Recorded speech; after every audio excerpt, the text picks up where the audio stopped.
Rowere manyiri manyalo romo 200 e sub-county ma Seme, county ma Kisumu oyudo gige konyruok kaka sanitary towels kanyakla kod puonjo makare ewi kaka ginyalo rito ngimagi ahinya e kinde nieri ma bende gin e lwet jonyuol e mieche ma pacho ka. Nyasi ma bende nobagi e gwengego eko mag Asol mathoro mare ne en puonjo nyiri. Nokelo kanyakla rowere manyiri mawuok e skundego eko mag primary, secondary kanyakla kod colleges. Bende kolose e kinde puonj ma kamano ero, nyadendi Imelda Ochar ma bende en Miss Kit Mikai oyango ni nokawo okang' mar puonjo rowere manyiri go eko kaluwore kod medruok kwan mag nyiri ma bende koro gamo yie mohiu e kor gwenge mopogore opogore e pacho kaendi.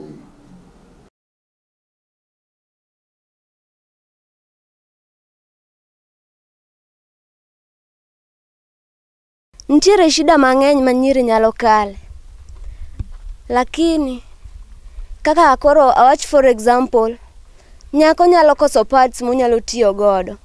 Koro inya yudo ni onya bet ni koro dwaro boyfriends ni mar mondo mi eko yud pesa monyiewo gigo. To koro ok nyalre. Ko samore ma ko idhi yudo ni ati nyako korang' mako ich. Ko mi agoyonu erokamano maduong' kuom gik mukelonwa gi. Ma koro wanyalo konyore go e dwe ka dwe.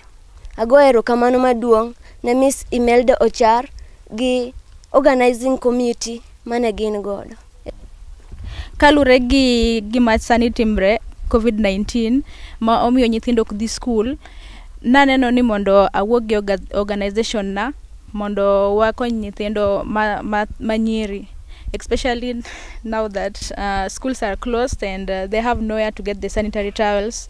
We realized that most of them used to get the support of being provided with sanitary towels from schools, which are now closed during this pandemic, and the teenage pregnancy has risen due to lack of support from parents.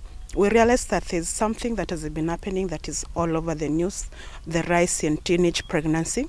I wanted to curb that by getting to know the root cause of the teen pregnancy, and that is now we using the initiative, we are creating awareness through girls and empowering them on what they can do during this COVID-19 pandemic. And I'm urging all parents, especially parents to teenagers, that they need to talk to their teenagers and get to know what is happening to them during this period, because some of the girls here, they are vulnerable due to lack of essentials like sanitary towels that lead them to having wrong decisions like having sex to get the money to buy them the sanitary towels. That is one of the root cause of this teen pregnancy. So actually, I feel we talk to, they don't really actually enjoy the sex. They just need an easy way out of getting to have comfortability during the menstrual period.